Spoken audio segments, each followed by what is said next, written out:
Now, neighbor, if you just tuned into here at WGMI AM 1440 The Train, I have at the broadcast table this morning Abby Chestnut and her father, Tim, plus her therapy rats. In training.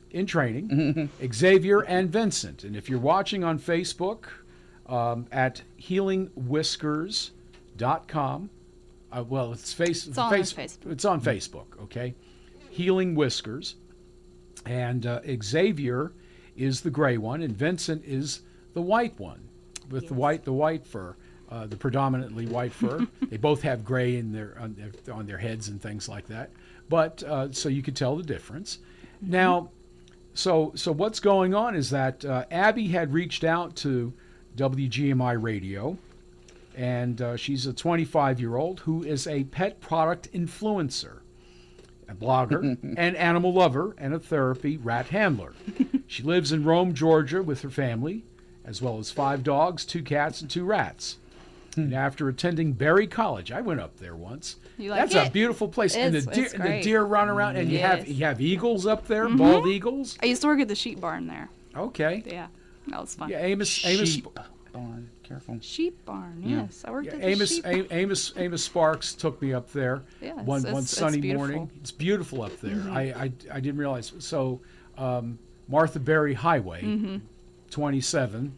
Okay, the formal name. At Berry, So Berry College, and so apparently you've been a student at Berry College, and you started suffering from some debilitating migraines, and had to withdraw. Okay, now apparently it was during Abby's downtime that she started her blog, The Chestnut Mutts. Yes, that's my other blog. Okay, which is www.thechestnutmutts.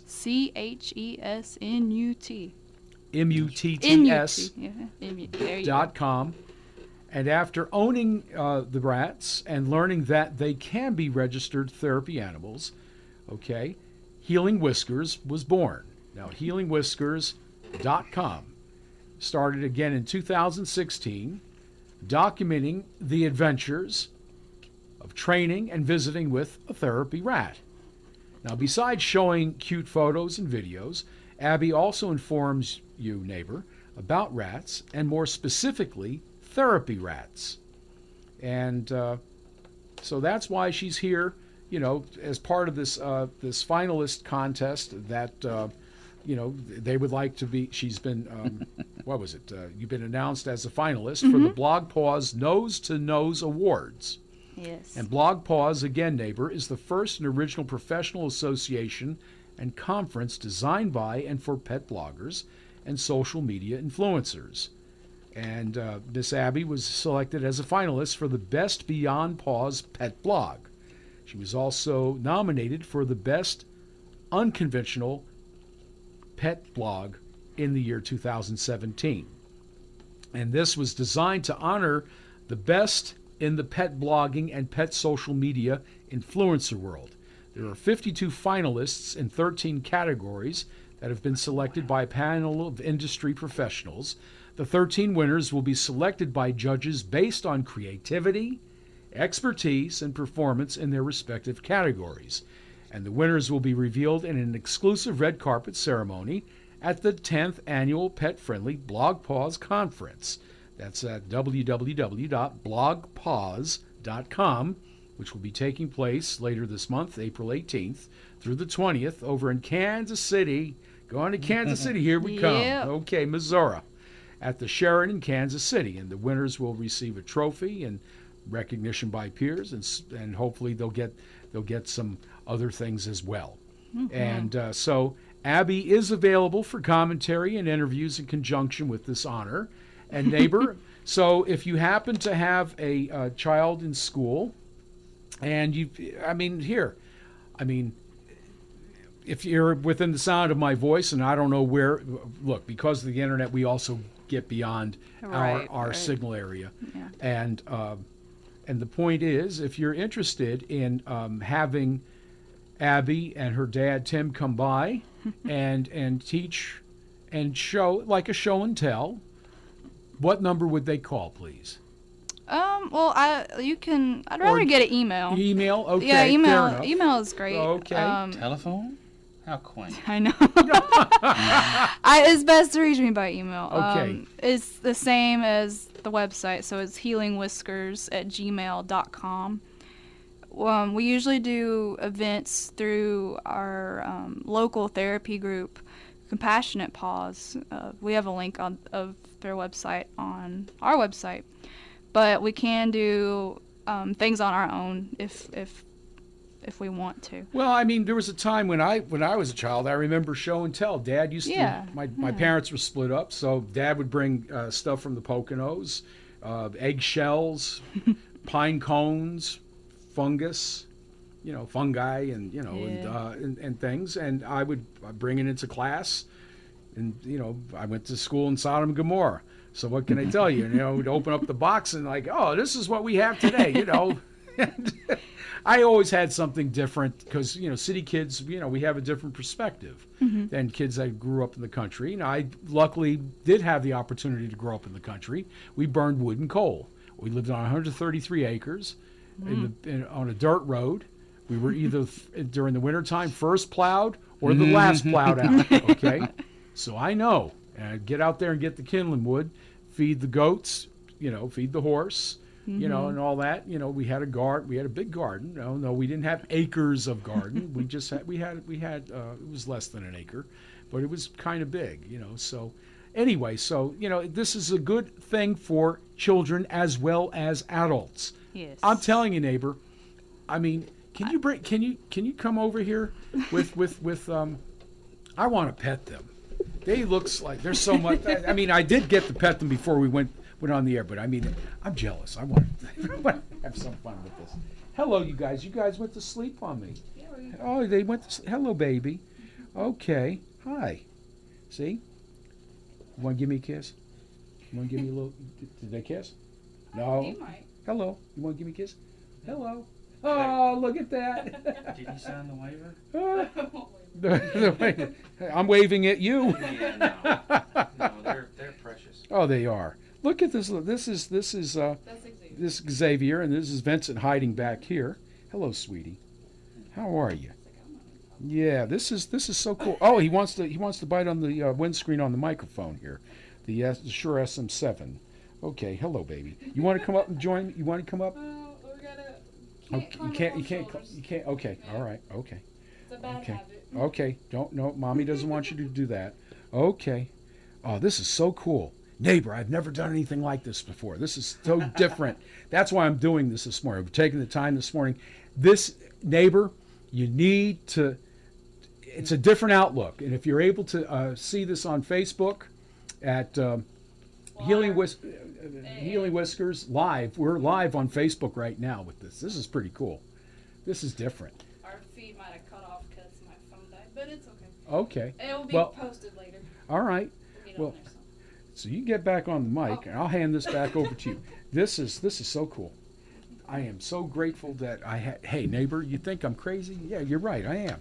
But it's something different, and it's a first. It's a first. It's fun. It's generally just so much fun for everybody.